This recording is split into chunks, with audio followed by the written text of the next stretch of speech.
Welcome to my channel Bikramjit Rahut official. আমার চ্যানেলে সবাইকে স্বাগত জানাই। আসুন নজরুল তীর্থে এই আর্ট এক্সিবিশনটাকে আরও একবার আমরা দেখে নিই। এমনি করেই ভালোবাসবে, দিন যাক সেই ভরসায়। কথা দাও, কথা দাও, আবার আসবে।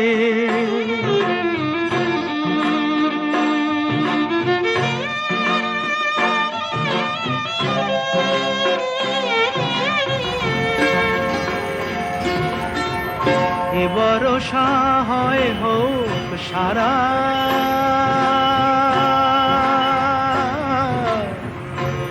ভরসা হয় হোক সারা, এ ভরসা হয় হোক সারা। থেমে যাকে বাড়ি ধারা, আমার নদীর কুল ভাসবে, আবার নদীর কুল ভাসবে। হ্যালো বন্ধুরা, আমি বিক্রম, আর এই মুহূর্তে আমি রয়েছি নজরুল তীর্থে। এখানে আর্ট এক্সিবিশন চলছে, তো আর্ট এক্সিবিশন দেখার জন্য আমি এসেছি। তো আসুন আমরা দেখে নিই টোটাল এই আর্ট এক্সিবিশনটা। একদিন নব বরষায়, যাক সেই ভরসায়। কথা দাও, কথা দাও,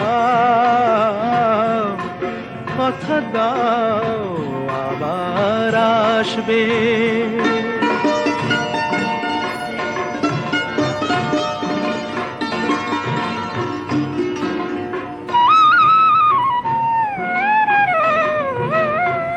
শুধু এই কথাটুকু নিয়ে, শুধু এই কথাটুকু নিয়ে, শুধু এই কথাটুকু নিয়ে এ বিদায় দেব খুশি হয়ে। শুধু এই কথাটুকু নিয়ে এ বিদায় দেব খুশি হয়ে। আবার নয়ন দুটি হাসবে, আবার নয়ন দুটি হাসবে। স্বপ্নের এক দুরাশায়, দিন যাক সেই ভরসায়। কথা দাও, কথা দাও, কথা দাও, আবার আসবে। Reshmi Chatterjee, founder curator, hello heritage. Yes ma'am. তো আপনাদের এই আর্ট এক্সিবিশনটা সম্পর্কে আপনি যদি কিছু বলেন। এটা হেলো হেরিটেজের সামার শো, যেটার নাম হচ্ছে লেমন ট্রি। হেলো হেরিটেজের যাত্রাপথের বয়স হচ্ছে 20 বছর। 20 বছর ধরে হেলো হেরিটেজ কাজ করছে। বিভিন্ন দিকে তার কাজকর্মের ডালপালা এখন ছড়িয়ে গেছে। তো লেমন ট্রি এই যে সামার শো, এখানে বিভিন্ন আর্টিস্টরা পার্টিসিপেট করেছেন, চিত্রশিল্পীরা পার্টিসিপেট করেছেন, ফটোগ্রাফাররা পার্টিসিপেট করেছেন, এমনকি তথাগত বলে একজন স্কাল্পচার আছেন, তিনিও পার্টিসিপেট করেছেন। আর সব কিছু মিলিয়ে এখানে প্রায় ছবি রয়েছে, 135টা ছবি রয়েছে। আর পার্টিসিপেটিং আর্টিস্টের সংখ্যা সেটা হচ্ছে 56 জন। এই এক্সিবিশনটার একটা বিশেষত্ব বলতে পারেন, এখানে বেশ কিছু স্পেশাল চাইল্ডরা তারা পার্টিসিপেট করেছেন একজন লাইফার। আর এছাড়াও যারা যারা পার্টিসিপেট করেছেন তারা হয়তো বলা যেতে পারে সেলফ টট আর্টিস্ট বা স্বশিক্ষিত। তারা সে অর্থে কোনো আর্ট কলেজে তারা শেখেনি, বা সেইভাবে সেখান থেকে শিল্পকলা সম্পর্কে জ্ঞান আহরণ করে তারা আসেননি, কিন্তু তবুও তারা খুব সুন্দরভাবে নিজেদের ভাবনাকে ফুটিয়ে তুলেছে, কখনো কাগজে কখনো ক্যানভাসে। এটার একটা বিশেষত্ব অবশ্যই এটা বলা যায়। আর একটা ব্যাপার হলো যে একটু আগে যে লাইফ ফর এবং স্পেশাল চিলড্রেনদের কথা আমি বলছি, তারা তাদের মুক্তির আলোটা আসলে খুঁজে পেয়েছেন এই ক্যানভাসের রঙের ভেতরে। তারা মনের ভাবকে ব্যক্ত করেছেন এই ক্যানভাসে। এটাই সব থেকে একটা বড় বিষয়। আমরা সম্প্রতি প্রত্যেকে জানি আমরা কোভিডের এই সময়টা পেরিয়ে এলাম। আমরা কতটা গৃহবন্দী প্রত্যেকে জীবনযাপন করেছি সেটা আমাদের জানা। আর সেই সময় সবাই একটা নিজেদের কে মুক্তভাবে তুলে ধরার জন্য ভার্চুয়াল প্ল্যাটফর্মটা কিন্তু ব্যবহার করেছে, সেটাও আমরা জানি। এখানে যে আর্টিস্টরা রয়েছেন তারা অনেকেই কাজ করেছেন এই প্যান্ডামিকের মধ্যে, এবং তারপরে তারা আশা প্রকাশ করেছিলেন যে আমরা যদি আমাদের সামার শোতে তাদেরকে স্থান দিই তাহলে মন্দ হয় না। তখন দেখা গেল যে আমরাও ভেবে দেখলাম যে তারা তাদের ভাষা প্রকাশের মাধ্যম হিসেবে ক্যানভাসকে বেছে নিয়েছে। তাহলে এই সামার শোতে বরঞ্চ তাদেরকে নিয়ে এক্সিবিশন করা হোক, এটাই বলা যেতে পারে একটা অভিনবত্ব।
স্যার আপনার নাম? আমার নাম ডক্টর রঞ্জন বসু। আমি পেশায় চিকিৎসক। ইন্দ্রাস মেডিকেল কলেজের আমি অ্যাসোসিয়েট প্রফেসর মাইক্রোবায়োলজি। স্যার আপনার ছবি সম্পর্কে আপনি যদি বলেন। এখানে আমি মূলত যা পেন্টিং করি, এখানে যে পেন্টিংগুলি দেওয়া আছে সেগুলো সবই ক্যানভাসের উপর অ্যাক্রিলিক রং, এবং মূলত আমি ল্যান্ডস্কেপ বা প্রাকৃতিক দৃশ্যই ক্যানভাসে আমি আঁকার চেষ্টা করি। তো আমার পছন্দের বিষয় হচ্ছে ল্যান্ডস্কেপ। তো এই ল্যান্ডস্কেপগুলো আমি বিভিন্ন জায়গায় যে বিভিন্ন সময় যাই তারগুলো মনের আয়নায় সেগুলো আমি ধরে রাখি, রেখে যতটা পারি আমার মনের মতো করে রং মিশিয়ে সেটাকে আমি ক্যানভাসে ফুটিয়ে তোলার চেষ্টা করি। তো এটাই আমার পছন্দের বিষয়, তাই এখানে মোস্টলি আমার ল্যান্ডস্কেপই তো আছে।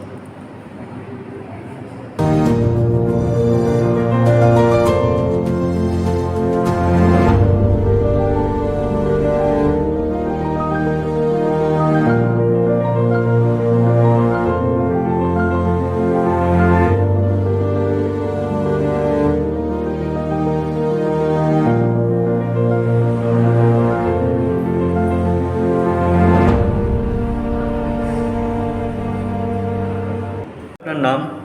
আমি ডক্টর প্রসেনজিৎ রায়, পেশায় সাইকিয়াট্রিস্ট, তবে ছবি আঁকাটা আমার ভালো লাগে আর কি।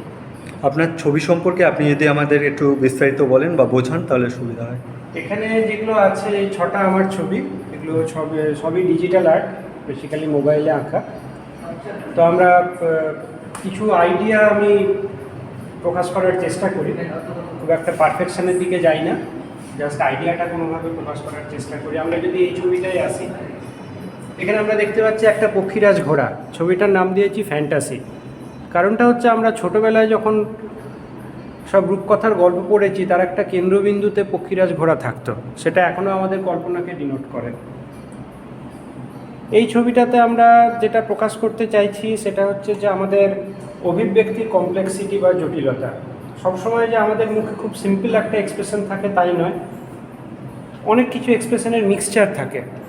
এই ছবিতে যেরকম আমরা দেখতে পাচ্ছি যে একই সঙ্গে অ্যাঙ্গার এবং তার সঙ্গে একটা অবাক হয়ে যাওয়ার এক্সপ্রেশন কীরকম মিলেমিশে আছে। বল। এই ছবিটাতে আমি স্বপ্নকে ধরার চেষ্টা করেছি। আমরা স্বপ্নে এমন কিছু জায়গায় ঘুরে বেড়াই যেখানে একটা প্রচণ্ড রঙিন দুনিয়া, সেখানে আমাদের ঘোরাফেরাতে আমাদের কোনো বাধা থাকে না। স্বপ্নের অলিন্দে এই ছবিটার নাম, wandering in the festivals of dream.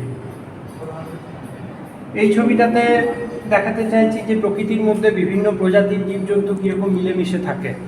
আমরা এই মিলেমিশে থাকতে জানি না, আমরা আমাদের অগ্রগতি বা সভ্যতার জন্য প্রকৃতিকে ধ্বংস করে যায়, তার সঙ্গে বিভিন্ন প্রজাতিকেও ধ্বংস করে যায়। দুটো ভিন্ন প্রজাতি কীরমভাবে খুব পিসফুলি কোএক্সিস্ট করছে। অ্যাপারেন্টলি তারা তাদের সার্ভাইভাল টেকনিক্স আলাদা, তাদের বাসস্থান, তাদের খাদ্য আলাদা, বাট কোথাও তারা প্রকৃতিতে একে অন্যকে কিন্তু সাপোর্ট করে। সো এই ছবিটার নাম হচ্ছে কোএক্সিস্টেন্স। এই ছবিটাতে একটা ভাবকে প্রকাশ করার চেষ্টা করেছি। ছবিটার নাম হচ্ছে মাদার।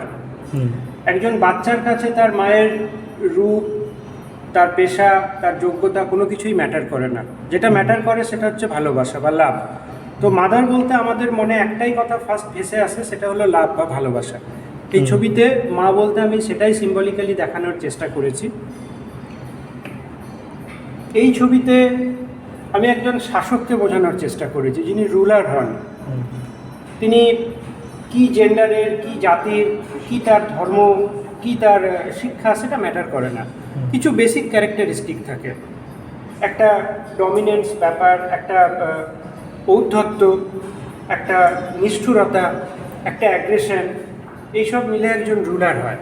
তো রুলারের কোনো শেপ, সাইজ, কোনো কালার, কোনো জাতি আশ্বাস থাকে না। সেই জন্য এই ছবিটার নাম হচ্ছে দ্য অ্যামরফাস রুলার।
আচ্ছা, আপনার নাম?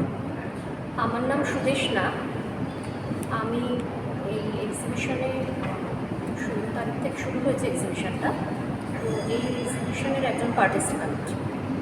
তো আমি মূলত অ্যাক্রিলিকের ওপরে কাজ করতে ভালোবাসি। আমার এখানে 2টি ছবি প্রদর্শিত হয়েছে। তার মধ্যে একটি হচ্ছে এখানে মীরা, ক্যানভাসের উপরে অ্যাক্রিলিকের কাজ, সাইজ 24-30। আরেকটি হচ্ছে বুদ্ধ, এটা সাইজ 18x24। দুটোই অ্যাক্রিলিকের কাজ। মূলত এই কাজ দুটি আমি প্যান্ডেমিকের সময় করেছি। এই দুটো কাজের ইন্সপিরেশন হলো আমরা মানসিকভাবে এই সময়টায় প্রচণ্ড অশান্ত ছিলাম। তো এই দুটো কাজ করে আমাকে মনে যথেষ্ট শান্তি দিয়েছে।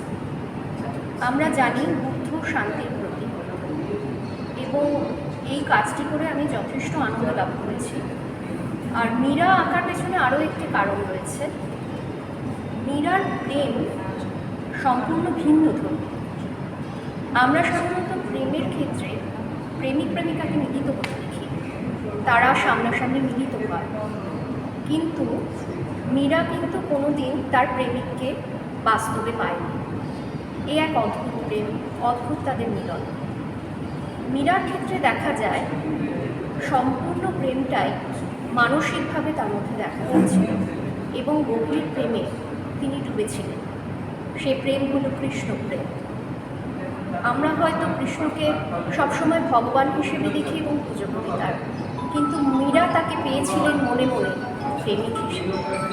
এই জায়গাটা আমাকে ছুঁয়ে গিয়েছিল ভীষণভাবে, যে কাউকে না পেয়েও তার প্রেমে কিন্তু ডুবে থাকতে পারি, আমরা বিভোর হয়ে যেতে পারি।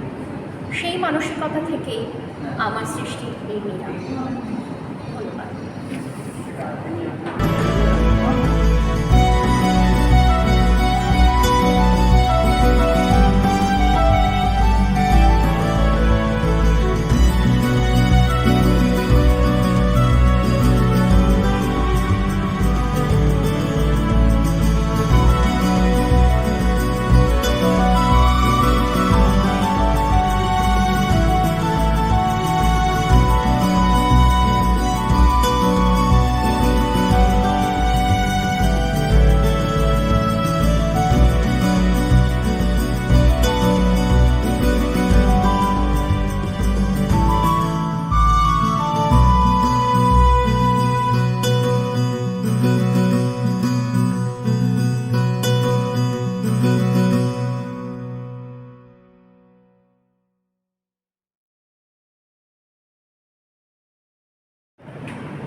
আমি প্রমিতা বসু। এখানে আমার কিছু আঁকা আছে, এগুলো আমি একটু দেখাচ্ছি। মেনলি বুদ্ধের উপরেই আমার কাজ করতে একটু ভালো লাগে, কিন্তু মিডিয়াম বিভিন্ন রকম হয়। এটা কিছু মার্বেল ডাস্ট দিয়ে পেন্টিং করা, তারপরে অয়েল দিয়ে করা, এটা হচ্ছে মোল্ড দিয়ে করা, এগুলো অ্যাক্রাইলিক কালার, এগুলো পেন্সিল, এগুলো বিভিন্ন রকমভাবে দিয়ে আমি মোটামুটি করি। আর এই কৃষ্ণটাও করেছি, এটাও মার্বেল ডাস্ট দিয়ে করে একটু অন্যরকমভাবে একটু ট্রাই করেছি আর কি কাজটা করা।